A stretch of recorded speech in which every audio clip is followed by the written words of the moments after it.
Okay, good afternoon everybody. You're very welcome to our final session for today. So this session, as you will have seen on your programme, is on improving physical and mental health. I will be chairing this session. My name's Jill McCanney. I'm Head of Learning Support and Assessment in Middletown Centre for Autism. So just a reminder, if you can take your seats as quickly as possible so we can run a tight schedule for this last hour and switch off any mobile phones or turn to silent, please.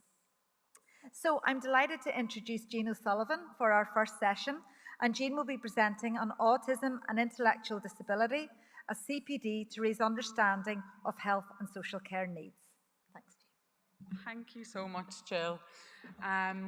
Good afternoon, everyone. As Jill already mentioned, my name is Jeanne O'Sullivan.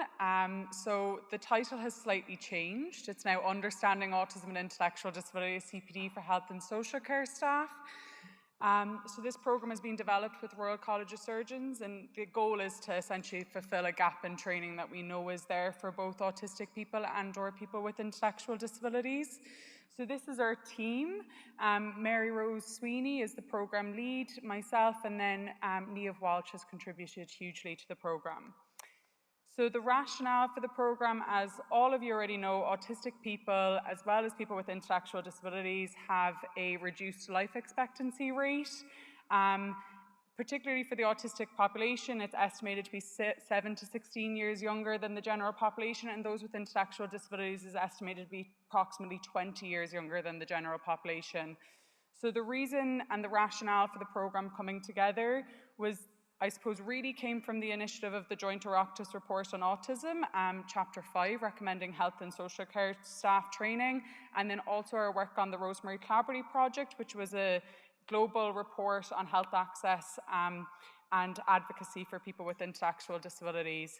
And then obviously the programme contributes to our development as a nation towards the United Nations Conventions on the Rights of Persons with Disabilities.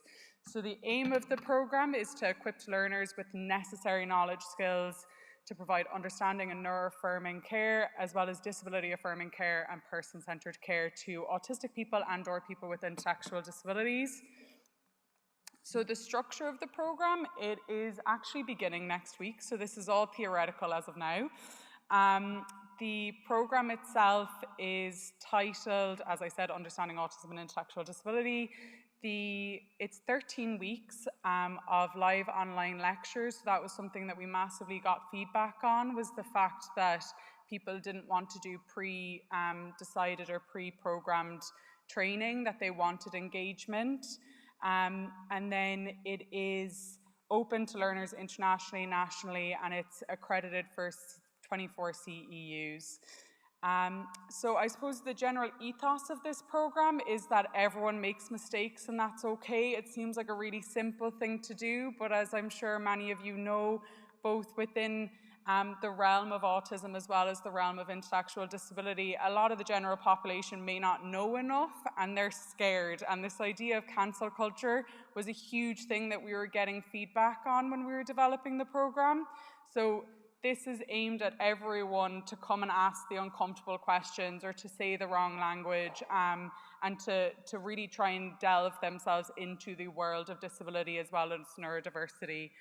So the programme is aimed, essentially, I suppose, when we went to develop it, it started as two initially separate programmes, one on autism and one on intellectual disability. And some of the key feedback we got was that they should actually be blended because of the fact that obviously health and social care staff, very busy, are only doing a certain amount of CPDs a year, and that this would be a good way to encompass both cohorts, as well as the fact that a lot of the feedback we got was that there wasn't enough training on autism and/or intellectual disability, so that there was a gap in our community that was falling through trainings being segregated. So that's why we decided to then blend it. The programme was designed with an initial outline based on evidence and research and the team's multidisciplinary expertise. And then there was a huge amount of public involvement and engagement. So that included organisations such as I Am, as well as Special Olympics Ireland. And then we spoke to health and social care professionals, autistic health and social care professionals, people with intellectual disabilities, as well as organisations that primary support isn't aimed to support autistic people and or people with intellectual disabilities, but is initially we know they may be, so such as the Irish Prison Service or LGBT Ireland are some of the people that we consulted with. So the programme Who Is It For and About, as you probably already know, I've been saying and or a lot. So the goal of this programme is to encompass the broad range of our communities. So it is to support anyone who is autistic and or has an intellectual disability. So that being an autistic woman without an intellectual disability, someone who has a dual diagnosis, or someone who has, let's say, Down syndrome and an intellectual disability. So we're trying to represent a large cohort. The programme is designed for all health and social care staff, so it's designed for nurses, midwives, allied health care professionals, psychologists, doctors, pharmacists, speech and language therapists, OTs, and as I said earlier, another bit of feedback we got was that many organisations, when we spoke to them, wanted to participate in the programme, even though they weren't necessarily in the realm of health and social care, so such as organisations like the Irish Prison Service or LGBT Ireland or the Trans Equality Network in Ireland as well. So I suppose how we went about further developing the programme was, as I said, it was initially 2 development stages. It was initially 2 programmes, we blended them. Then we met with all of our consultants. So we met with nearly 70 consults, one-to-one, as well as we participated in focus groups to make sure that our programme was designed fully with everyone's voice included.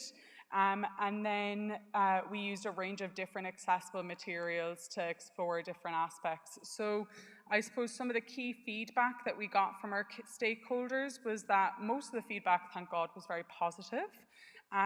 Epidemiology was a key and interesting area for us because of the fact that we talk about the medical model of disability and our exploration of this within our autistic space in particular. So our reasoning for epidemiology is not that it is based purely in the medical model, but the fact that it gives us important data such as prevalence, and it gives us an opportunity that doctors and nurses and everyone else working in health and social care will want to know, so we're trying to balance everyone's needs.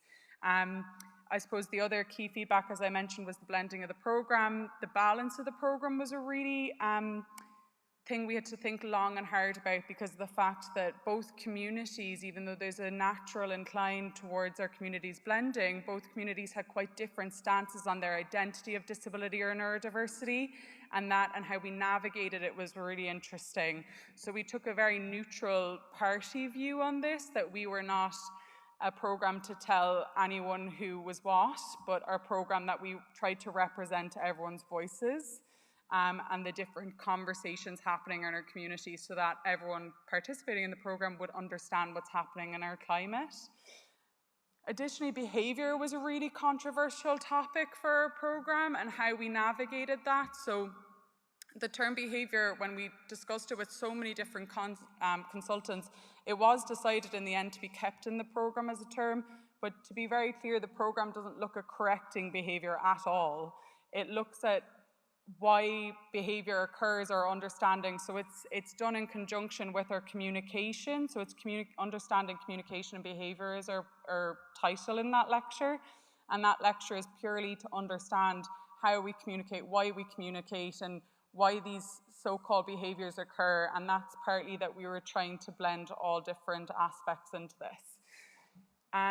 So the voices of people not often represented in figures was a really key piece of feedback that we had, but we had already, I suppose, touched on it, but this idea of the intersectionalities of our identities and how we'd represent that on our programme, be it race, ethnicity, sexuality, our genders, etc. All of these things we wanted to make sure were represented, that it wasn't just a point blank, this is autism and this is intellectual disability. And then also the fact that the lectures needed to be live, that was a really key piece of information. So I suppose the learning outcomes for the Students coming onto the program, there's 5. It's that you'd have an increased understanding of language, terminologies, approaches around supporting autistic people and or people with intellectual disabilities, with consideration for cultural norms as well as what's happening in our media and what we know is going on in the world and how that can sometimes affect how we discuss things. And then additionally, number 2 would be around our comprehensive understanding of prevalence rates, common characteristics, etc. 3, around communication and behaviour, so why it happens, what people just need to be supported in, and that there's nothing wrong with how we all behave in our world or how we present ourselves. So then we have knowledge and skills around supporting autistic people, as well as familiarity with international best practice and guidelines. So just some of the topics covered in our program is around disability, neurodiversity and rights, epidemiology, understanding communication and behaviour, supporting specific needs of people, health behaviours and promotions, personal experiences. So we have the voices of people consistently engaged throughout, as well as an entire lecture that is presented by autistic people and or people with intellectual disabilities on their experiences in healthcare and unfortunately the trauma that people carry, and sometimes they're the stories that resonate the most with our learners. We have evidence experiences as well as autism and disability friendly environments, as well as people not often represented in figures, and that is going to be a really exciting lecture, I think, in terms of we've decided to explore that as a panel session. So there'll be 2 panels, one on how to be an ally and one on how the trauma within our communities, and we'll have different representatives across the board from different minorities as well as key stakeholders within our space of neurodiversity and disability in Ireland. So I suppose over the coming months, in terms of once we deliver it, we'll want to get our first round of learners, we'll want to have feedback and to reevaluate it, and in the end, we'd hope that this program would be successful enough that we'd turn it into a 5-credit module and it would be embedded or a micro-credential into our university. So I'd just like to thank you for listening, and if anyone has any questions, I'm not too sure about time, but Jill can decide. Thanks. Yeah. Okay, so if anybody would like to ask a question, if you just want to make your way up to the microphone here, the purple microphone, and ask your question. Perfect, thank you. I would just like to preface, I'm very concussed right now. It affects my ADHD, so just if my recall isn't great, I apologise in advance. Hi, so my question is, quite often when people learn the theory of doing something, when it comes to putting it into practice, it's very different, because instead of learning about a person who is maybe autistic or who has an intellectual disability is one thing, but actually encountering them is completely different. So how do you handle that in your course? Because usually there is some sort of practical aspect to things. That's a great question, and I suppose something that we really had to battle with as a team when we were developing the program. So unfortunately, the fact that this is a CPD, it happens on Tuesdays from 7 till 9 p.m. We know that health and social care workers are overburdened in their careers and just don't simply have the time to be taking off a whole day. So that's where our engagement throughout the program, many of our guest lectures, so we have a joint lecture every week nearly, someone who specialises in autism and someone who specialises in intellectual disabilities.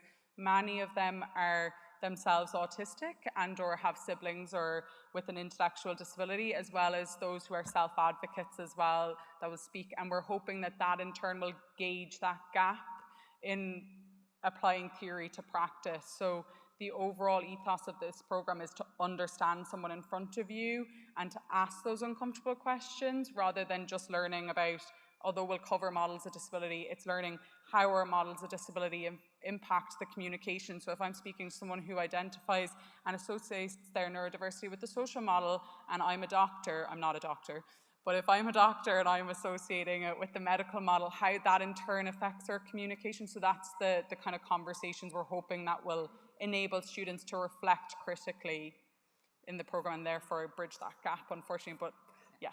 Thank you. Thank you.